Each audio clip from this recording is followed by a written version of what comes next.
Welcome back to my channel. My name's Ashley. This is my podcast, Weirdly Aligned. And if you're new here, beyond happy to have you. I hope that you enjoyed today's video, learn a little something. If you do, if you're into the stuff that I talk about, subscribe so that, we can stay weirdly aligned for as long as possible. So for today's video, I really want to talk about alchemy. I don't just want to talk about the science of alchemy, but I want to bring it into spirituality and really help you see that the true alchemy is talking about spiritual awakening, right? So there's always two sides of everything, the as above, the so below. And before we get started, I want to kind of give my interpretation on what I think alchemy is. And I've never really heard it broken down quite like I have. So just try to stick with me because it can get a bit confusing. But I hope to, just be able to make it very easy to grasp and to understand. That is what I always want to do on my channel. So before we start, I want to talk about the planets for a second. And I want to really talk about how, let's not focus on the 9. Okay, let's just focus on the 7 luminary planets.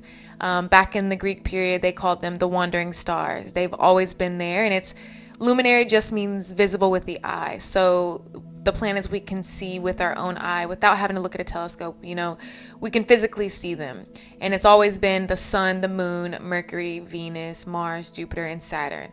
And you're probably like, the sun, the moon, those aren't planets. I'm just telling you what has been, right? You can look it up right now and look up what the luminary planets are, and it will tell you those 7 planets. Okay, so these 7 planets correspond to our 7 chakras, right? And you could take it into the Bible when it talks about the 7 seals, the 7 preachers, the 7 churches, the 7 candlesticks. Anytime it talks about 7 in the Bible, it's talking about the 7 chakras along with the 7 luminary planets. And the reason this happens is because just like Hermes Trismegistus said in Emerald Tablets, as above, so below, as within, so without, as the universe, so the soul. We are the microcosm of the macrocosm. We are everything that exists. It's all one thing working together, right? Universe, uni meaning one, verse, right? So it's just one thing working together. And we truly are many stars, many cosmos, and what happens above, because these planets aren't like what we think. They're not huge balls in the sky. You have to remember a lot of the science that we've been taught and told is been, made to misconstrue us and trick us, deceive us, so many things. NASA in Hebrew, I'm pretty sure, means to deceive. A lot of people are waking up to the truth of just what really goes on. And when you get into the conspiracy kind of stuff, you understand who's been in control of what we learn, what we know, and how much money goes into these businesses. Okay, so the planets are frequencies, okay? So you can look at them as holes in the sky, and they emit these frequencies that have an effect on us. Same reason why when Mercury retrograde happens, you see so many people talking about their exes coming back, and, cars will start to mess up, or electronics. It's because it's the planet of those things, relationships, transportation. When Saturn retrogrades, people will start to get in trouble, go to jail, get tickets, have relationships end, and it's because it is the planet of rebellion and lessons, right? Needed to be learned. So everything that happens above, those planets going around us, the stars, all of that is always going to be the same at the same time every single year. I want you to understand that the planets have a effect on us, right? Because they are frequencies. And when you can correlate the 7 luminary planets to almost everything, right? 7 is the power, is the number of nature, things that come natural. So your 7 chakras, your 7 luminary planets, the 7 diatones in music, right? You have your 2 half diatones, which is the sun and the moon, and then you have your 5. So many things, like I said, the Bible, the 7 dwarfs in Snow White, they all correlate to this. Okay, so when we talk about the science of alchemy, which I'm going to go over some notes I have just on the history of it and how alchemy first came about and, turning lead into gold. But I really want to talk about how I believe that it's also talking about that spiritual awakening that happens, right? Saturn being that base that lead base metal, And it's talking about the material world, right? When you can go from being so material and being addicted to matter and just obsessed with the material world, and you awaken, right? You go through those stages, those chakras, and you reach higher levels of consciousness, right? The sun, gold. And it's going through that process of spiritual awakening, which is very hard. And it's just like alchemy, right? Turning pure lead into pure gold. And just some things on it. Saturn, which is your root chakra, represents grounding, survival, and material existence. Jupiter, your sacral chakra, governs creativity, abundance, and wisdom. Mars, your solar plexus chakra, governs willpower, strength, and action. Venus, your heart chakra, governs love, harmony, emotional balance. Mercury, throat chakra, governs communication, transformation, right? That is why during Mercury retrograde, you'll see so many exes come back and try to talk to you because you're feeling called to close a cycle, to fix things. It's about love and all these things. Moon, your third eye chakra, governs intuition, insight, and the subconscious mind. Your sun, your crown chakra, represents enlightenment, divine connection, and higher consciousness. So when we talk about Saturn, lead, right? It symbolizes transformation, discipline, and is the base material to refine into gold. It is the starting point in alchemy where we must face our limitations before we can ascend. You know, when we get addicted to the material realm and to what is going on in this world, and we truly stem so far away from our spiritual side, we're doing everything wrong. And that is what the Bible is talking about when it's talking about Cain and Abel, right? Cain and Abel is the left and right hemisphere of the brain. We all move from our left part, the logical, the addicted to the matrix and to working, this 9 to 5 that they push on us, and to this lifestyle that we think is how we should be living. When in actuality, you need to balance the two, right? You need to tap into your spiritual side, which is the right hemisphere of the brain, the intuition, meditation, all of these things so that you can truly ascend, alchemize everything in your body and reach enlightenment, right? That is the goal of life, is to reach Christ consciousness, to understand the true nature of who you are, that we are all one and we are all an extension of each other. Everything is connected. There's not one thing that is separate. And that is what true alchemy is, right? Waking up to that, the spiritual awakening process, going from lead to gold and understanding these things. And just to take it back into history a little bit, because it's just interesting to know, how alchemy started, what it's all about. And I remember going to the Houston Museum and just learning about alchemy and going through the alchemy hall, and I became obsessed with it. I was like, what is this all about? And then I started to read about the Philosopher's Stone and the Elixir of Life, which was basically a potion that they made that they said would be able to give you eternity, right? No death would happen. This is where youth comes from. They could cure any illness, any disease with the Elixir of Life. And this was all rooted and surrounded around alchemy, right? At the same time, they were obsessed with this and obsessed with just turning any metal into gold. And it's quite fascinating to me. And you have to remember, I didn't mention earlier, but the 7 luminary planets is where you get the 7 metals that we use. So, for instance, Sun is gold, Moon is silver, Mercury is mercury, Venus is copper, Mars is iron, Jupiter is tin, and Saturn is lead. Okay, this is where we get almost everything. And when you get into this, everything starts to make sense to you. You're like, oh my gosh.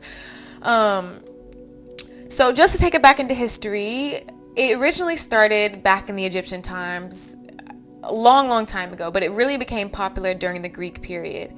And it was a philosopher named Zosimos of Panopolis.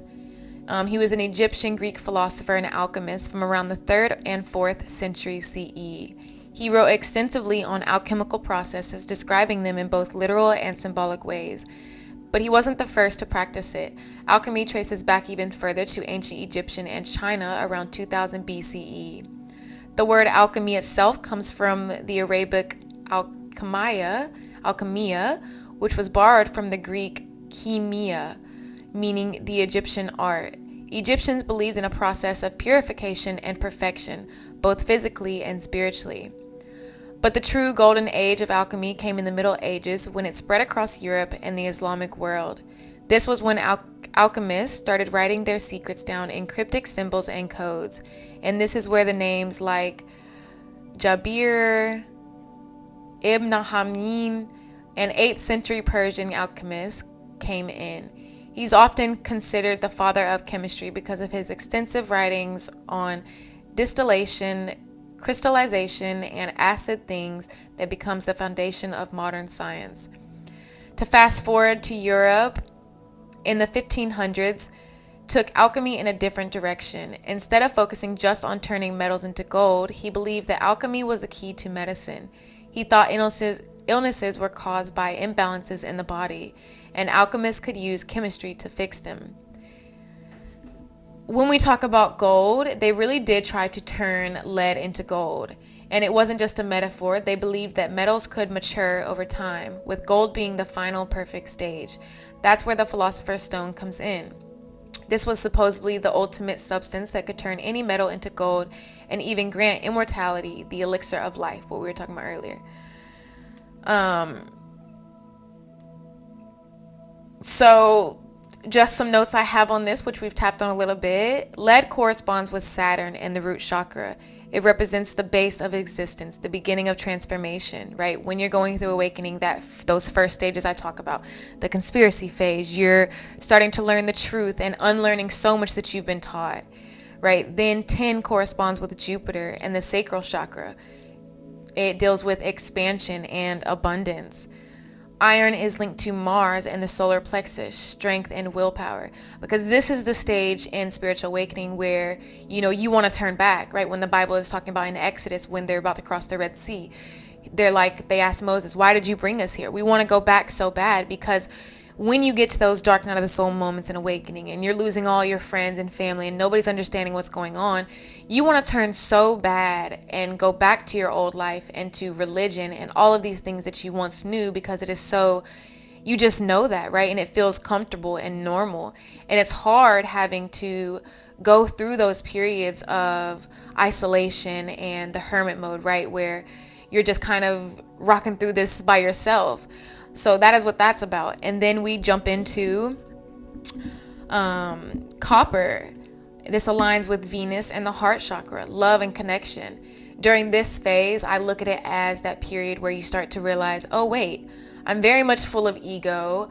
I am coming from a place of just wanting to be right and to prove everybody wrong about conspiracies and etc. But this is a stage where you start to maybe forgive your parents and you start to understand karma and reincarnation, and you understand that your inner world is creating your outer world. So if you don't like what you're seeing, it's because something isn't healed inside of you and you need to work on that. And this is where you just truly start to come from a place of love, compassion, understanding. Okay, and then you have Mercury, which corresponds to the throat chakra and communication, right? You're starting to communicate differently. You're not coming from just ego. You're coming from, ego doesn't go away, but you start to train the ego to be more aligned with your spiritual self, who you truly are. And this is where that phase happens. And then we have silver, which is tied to the moon, your third eye chakra, your intuition. You're starting to use your intuition. Your third eye is starting to open up, right? You're going into meditation. You're starting to visualize and see everything that, isn't, and you're learning what the true nature of who you are and why you're here, and learning that we're all one and those types of things. And then gold represents the sun and the crown chakra, enlightenment and completion, right? And it's never that it's completed, but once you reach this stage of enlightenment and you truly understand that we are all one, right? Back to the universe thing, that everything that you see, I don't know if y'all know this, but there's so many things in this world that couldn't work without each other, right? There's a reason why you are here and why we need your specific role, your personality, your everything. The same reason why we need ants. If we didn't have ants, we wouldn't be able to survive, right? They take nutrients, they bring them underneath the ground, and this is how plants can grow, etc. Without so many things, trees, right? The trees couldn't survive without We couldn't survive without trees. And just so many things that you don't understand are a part of this big web of life. Right? I love to use the analogy of a quilt. You are a specific pattern on the quilt, but the quilt itself is everything and nothing at the same time, right? And you are a part of that. We are mini cosmos, and when the sun takes its path through these zodiacs and through the luminary planets, and it's making its path, that has an effect on us, and it's the same thing is happening within us, right? So when you can open up your chakras, which just means disc in Hebrew, you are letting them spin, right? They're starting to open up and starting to work, basically. And it is so true that when you can go into meditation and you can truly tap into the inner part of who you are. Okay, my bad. Somebody knocked on my door and asked me about some insurance. Girl, insurance, I'm in the middle of my podcast. Okay, so yeah, just to tap on a few more things in my notes. When people talk about alchemy, there's only two types: the material alchemy, turning lead into gold, and then the spiritual alchemy. It is about transmuting yourself, taking the lead of your soul, the heavy, dense, unrefined parts, and transforming it into something golden, something divine. Okay, so, I always talk about how when you go through situations in life, and let's say you go through trauma and so many experiences that you look at as negative, it is up to you whether, how you perceive that. Perspective is everything. And you can always alchemize any situation, the transmutation. You can truly choose to look at it negatively and be sad and mad about it and hold on to this anger and these grudges, which then turns into diseases later on in life. Or you can alchemize that situation and learn, what is this teaching me in the moment? Why did I have to go through this? Because I promise you it's happening for a reason. It always is. And it takes looking from a bird's eye view to truly understand that. You even had people like Isaac Newton who were obsessed, and Einstein, with alchemy. And Carl Jung, the psychologist, he believed alchemy was a metaphor for individuation, the process of becoming one's true self. He thought that alchemical symbols like the Ouroboros, the snake eating its tail, were representations of the psyche's journey towards wholeness. Alchemy was never just about gold, it was about making something greater. Whether that was through chemistry, philosophy, or inner work, alchemists were obsessed with transformation. And the reason why this is so interesting to me is because of that right there. If you're on your spiritual awakening right now, which I'm sure you are if you're on my channel, you understand just how much inner work it takes, how much transmutation it takes, how much transforming from the old self to the new self it takes, right? You completely turn into, I'm not going to say a new self because I believe that it's always who you're meant to be, but you are no longer identifying with anything that you would have in the past.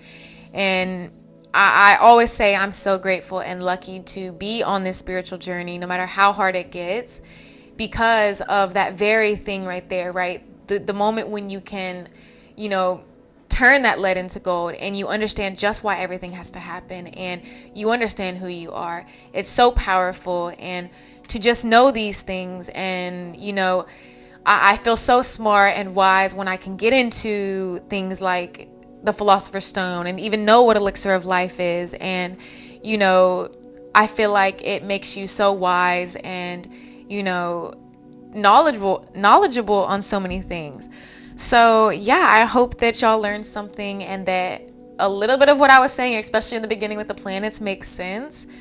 And yeah, y'all have the best week. I always say, if you're not already following me on my TikTok, I post there every single day.